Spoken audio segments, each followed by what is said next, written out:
Good morning to all of you. आप सभी लोग कैसे हैं? आई होप आप सभी लोग बहुत अच्छे होंगे। तो चलिए आज का हम चैप्टर स्टार्ट करते हैं। सेकंड चैप्टर है ये हमारी 8th क्लास की ज्योग्राफी एनसीईआरटी बुक का, जिसका नाम है land, soil, water, natural vegetation and wild life resources. हमने रिसोर्सेज के बारे में, रिसोर्सेज क्या होते हैं, किन्हें हम रिसोर्सेज बोलते हैं, वो हमने 8th क्लास की एनसीईआरटी के फर्स्ट चैप्टर में हमने देखा था, जो कि कंप्लीट हो चुका है।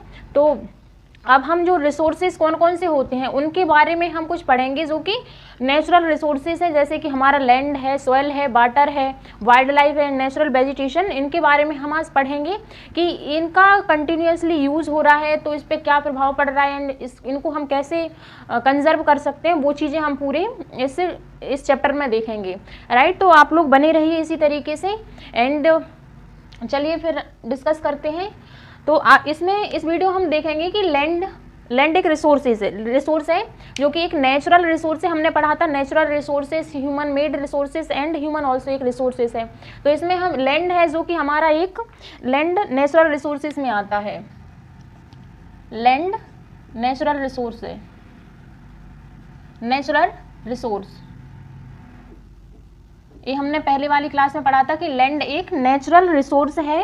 तो आज हम इस लैंड के बारे में पढ़ेंगे कि लैंड का यूज़ हो रहा है, हम कहाँ कहाँ पे इसका यूज़ करते हैं एंड क्या इस पर इफेक्ट पड़ रहा है कंटिन्यूसली इसका यूज़ करने से, एंड इसे हम कंजर्व किस तरीके से कर सकते हैं। राइट, तो चलिए देखते हैं। तो लैंड है, हमने देखा था प्रीवियस क्लास में कि जो हमारे पूरी अर्थ है उसका ओनली 30% पोर्शन ही लैंड है और अदरवाइज जो 70% है वो हमारा ओशियन है। ओशियन है मतलब वहाँ पर पानी भरा हुआ है, और लैंड है वो ओनली 30% है।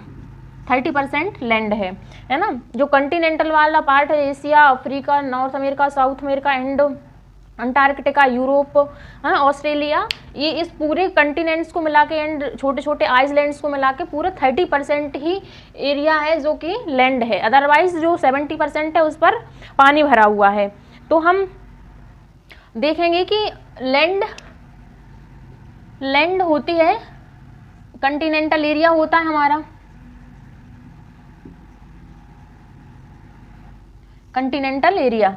राइट, ये हमारी लैंड होती है।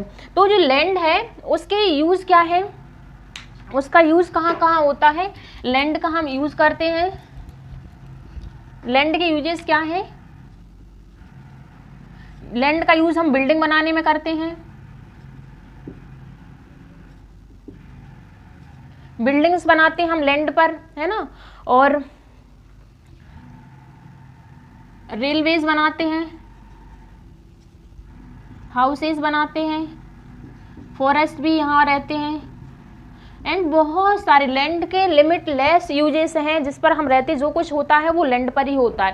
राइट, तो इस तरीके से हमारी लैंड के यूज़ हैं। हम इंडस्ट्रीज बनाते हैं, है ना, इंडस्ट्रीज बनाते हैं, इंडस्ट्रियल एरिया डेवलप करते हैं। तो जो कुछ भी एक्टिविटी रहती है, जो भी ह्यूमन करता है, वो ऑलमोस्ट लैंड पर ही करता है। एंड एग्रीकल्चर हुआ, एग्रीकल्चर करता है, फसल उगाता है, एंड बहुत सारी एक्टिविटीज़ होती हैं जो कि वो लैंड पर ही करता है।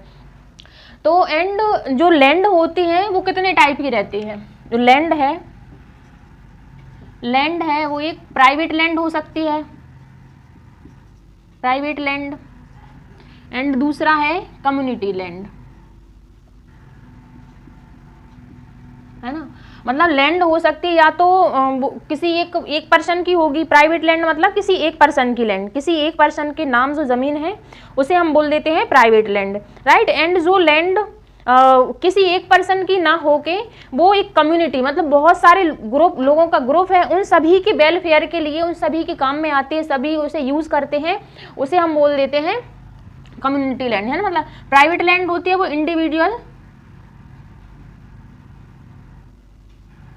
इंडिविजुअल लैंड रहती है। राइट, एंड जो कम्युनिटी लैंड रहती है वो कॉमन रहती है, सबकी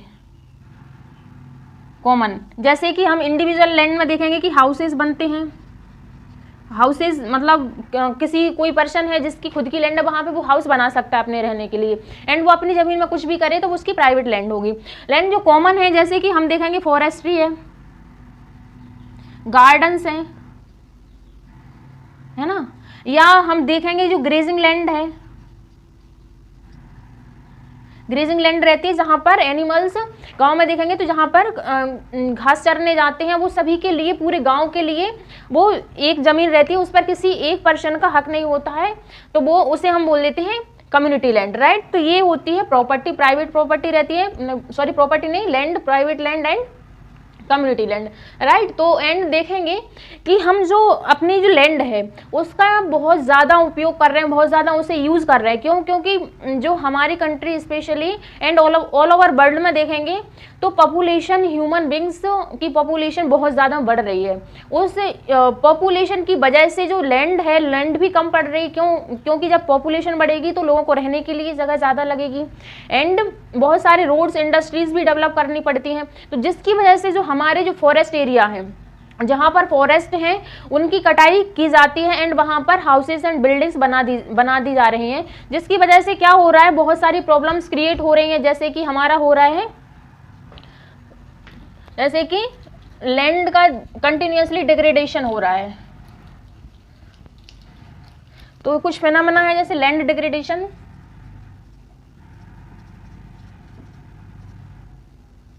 लैंड डिग्रेडेशन हो रहा है, मतलब कि जो लैंड है वो दिन प्रतिदिन, डे टू डे, मतलब वो उसकी क्वालिटी है या जो उसमें जो न्यूट्रिएंट्स रहते हैं वो उसका जो नेचुरल है, जैसे जिस तरीके से फर्टाइल लैंड वो खत्म होती जा रही है ना। तो इस तरीके से लैंड का डिग्रेडेशन हो रहा है एंड लैंडस्लाइड्स आ जाती हैं,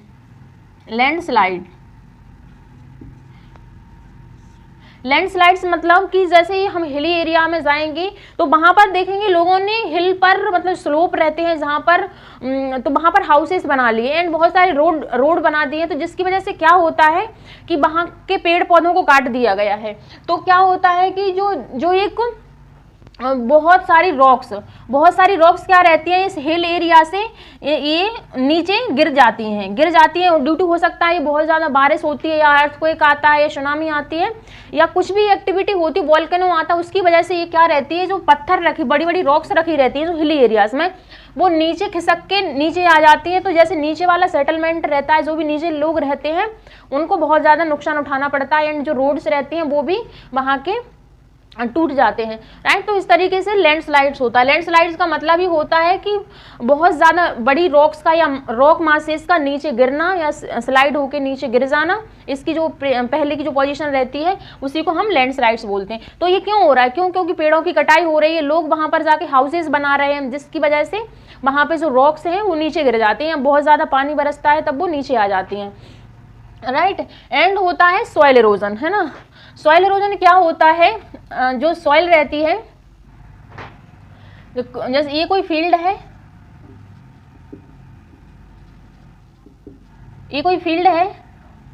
यहाँ पर क्या होगा, यहाँ पर सॉइल है, जैसे जैसे ही पानी बरसेगा तो ये वाली यहाँ की जो सॉइल है ये बहकर दूसरे वाले एरिया में चली जाएगी, इधर कहीं चली जाएगी। तो क्या होगी, जो यहाँ की जो फर्टाइल सॉइल है, अब वो यहाँ पे ना रह के इधर चली जाती है, पानी के थ्रू बह के, जब भी बारिश रहती है तो यहाँ पर जो क्या होती है, जो यहाँ की सॉइल है वो फर्टाइल नहीं रहती, स्टेराइल सॉइल हो जाती है, जो कि क्रॉप के लिए उपजाऊ नहीं होती है। तो इसकी वजह से क्या होगी, जो फर्टाइल सॉइल है वो इधर आ जाएगी और यहाँ पर बहुत सारे इस तरीके की बेलीज बन जाएंगी, है ना, क्रैक्स बन जाएंगी जो हमारी जो अर्थ सरफेस है उस पर। तो इसी को हम बोल देते हैं सॉइल इरोजन, राइट। एंड ये सॉइल इरोजन क्यों होता है, क्योंकि हम जो पेड़ पौधे हैं उनको काटते जा रहे हैं। पेड़ों की जड़ें जो क्या रहती हैं, पेड़ पौधों की जो जड़ें रहती हैं वो मिट्टी को अपने में बांध के रखती हैं, इस तरीके से ये जड़ें रहती हैं प्लांट की, ये बांध के रखती हैं। तो जैसे ये पानी बरसता है तो यहाँ की जो सॉइल बह के नहीं जा पाती है, वो उसे कंजर्व करके रखती हैं, राइट। लेकिन पेड़ों की कटाई की वजह से ये सॉइल इरोजन वाला हमें फेनोमेना फ्रिक्वेंटली देखने को मिलता है। देन है हमारा, जैसे जैसे ही हम पेड़ पौधों की कटाई करते जा रहे हैं तो क्या हो रहा है कि हम कहते हैं ना कि पेड़ पौधे जहाँ होते हैं वहाँ पर बारिश होती है ना। तो पेड़ पौधों की वजह से वहाँ बारिश रहती है एंड वहाँ की जो लैंड है वो उपजाऊ रहती है। क्योंकि वहाँ की जो सॉइल है वहाँ की जो सॉइल है वो इन्हें बांध के रखते हैं, है ना। तो इससे क्या रहता है, फिर ये जो जहाँ पर अगर जहाँ से पेड़ पौधे काट दिए हैं तो वहाँ पर क्या होगा, धीरे धीरे वहाँ पर पानी भी नहीं बरसेगा और वहाँ डिजर्ट बन जाएगा, है ना। डिजर्ट एरिया हो जाएगा जहाँ पर हम कोई भी क्रॉप नहीं उगा सकते, मतलब वो जगह स्टेराइल हो जाएगी। तो इस तरीके से डिजर्टिफिकेशन हो जाता है ना, वहाँ पे बारिश कम होती है। तो ये कंसेक्वेंसेस हैं हमारे जो बहुत ज़्यादा लैंड को यूज़ करने के, है ना। तो वो ही ये रहते हैं। हमने देखा कौन कौन से, land degradation, land slides, soil erosion and desertification, right. तो ये थे हमारे ये कॉजेज थे कि लैंड को हम यूज़ कर रहे हैं, वो कैसे उस पर प्रभाव पड़ रहा है। देन हम देखेंगे कि जो लैंड है, अब इस पर जो प्रभाव पड़ रहा है, लेकिन हमें उसे कंजर्व भी तो करना है, क्योंकि जो इसी तरीके से अगर हम लैंड को यूज़ करते गए तो आगे चल के क्या होगा, आगे आने वाली जनरेशन क्या करेगी। तो उसके लिए हमें अपनी लैंड को, नेचुरल रिसोर्सेज को कंजर्व करना बहुत ज़्यादा ज़रूरी है ना। तो हम क्या कर सकते हैं कंजर्वेशन में क्या कर सकते हैं, हम बहुत ज़्यादा एफॉरेस्टेशन कर सकते हैं। एफॉरेस्टेशन का मतलब होता है कि ज़्यादा से ज़्यादा पेड़ पौधे लगाएं, फॉरेस्ट्री को ग्रो करें, फॉरेस्ट एरिया को हम इंक्रीज करें, तो फॉरेस्ट को मतलब पेड़ पौधों को लगाना, है ना। फॉरेस्ट ग्रो करना एंड पेड़ पौधे लगाना, उसे हम बोल लेते हैं एफॉरेस्टेशन। तो ये करना हमें बहुत ज़रूरी है, क्योंकि जो पेड़ पौधे हैं वो जो हमारी लैंड है उसको इरोजन होने से, उसका डिजर्टिफिकेशन होने से, लैंडस्लाइड होने से एंड लैंड डिग्रेडेशन होने से हमें बचाता है, जिसकी वजह से हमें एफॉरेस्टेशन करना बहुत ज़्यादा ज़रूरी है ना। एंड हमें जो लैंड है, लैंड को इस तरीके से यूज़ करना चाहिए जिससे कि मतलब हमारे जो फॉरेस्ट हैं, जो अभी फॉरेस्ट बचे हुए हैं, जितने भी बचे हुए हैं उनको ज़्यादा अब नुकसान ना हो, एंड जितने ज़्यादा हो सके हम पेड़ पौधों को ग्रो करें, राइट। एंड जो हम क्या कर रहे हैं दिन प्रतिदिन, हम अपनी एग्रीकल्चर में देखेंगे कि अब फर्टिलाइजर्स के बिना एंड केमिकल्स के बिना, पेस्टिसाइड्स के बिना एग्रीकल्चर क्रॉप होती ही नहीं है, क्योंकि जो अब हमारी जो सॉइल है उसे इस तरीके की हैबिट बन चुकी है, उसमें न्यूट्रिएंट्स ही नहीं बचे हैं कि बिना पेस्टिसाइड्स एंड केमिकल्स के क्रॉप ग्रो हो सके। तो हम इनका बहुत अंधाधुंध यूज़ कर रहे हैं, पेस्टिसाइड्स का एंड फर्टिलाइजर्स का, जिसकी वजह से क्या हो रहा है कि हमारे जो लैंड है जो फर्टाइल थी पहले, अब वो फर्टाइल नहीं बची हुई है। तो उसके लिए हमें इन जो केमिकल्स हैं उनका यूज, फर्टिलाइजर्स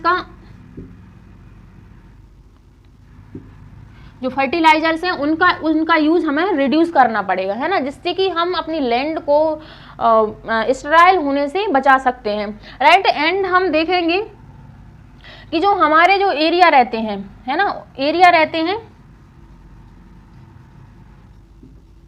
जहाँ पर मतलब ग्रास रहती है, ग्रास उगी रहती है, तो हम देखेंगे कि जिस एरिया में ग्रास है अभी उगी हुई है, तो उसे हम देखेंगे कि उसे ज़्यादा से ज़्यादा मतलब एनिमल्स ना खाएं, जिसकी वजह से वो कंजर्व रहे और वहाँ जो सॉइल है वो उसकी फर्टिलिटी बनी रहे और वहाँ पे पेड़ पौधे बने रहें। तो हमें ओवर ग्रेजिंग से भी हमें रोकना पड़ेगा, राइट। तो इस तरीके से ये थे लैंड को कंजर्व करने के कुछ मतलब उपाय एंड जो हम कर सकते हैं और जो हमें करना भी चाहिए। क्योंकि जो अगर कंटिन्यूसली इन लैंड रिसोर्सेज का अगर हम यूज़ करते रहेंगे तो एक दिन ऐसा आएगा कि वो सारे ख़त्म हो जाएंगे, राइट। और बढ़ती हुई पॉपुलेशन को हमें ध्यान में रखते हुए अपने रिसोर्सेज को अच्छे तरीके से एक सस्टेनेबल वे में हमें यूज़ करना चाहिए, है ना। तो ये था हमारा जो नेचुरल रिसोर्सेज है उसका था लैंड रिसोर्सेज। एंड जो हमारा नेक्स्ट है वो है सॉइल के बारे में पढ़ेंगे, सॉइल रिसोर्सेज के बारे में पढ़ेंगे।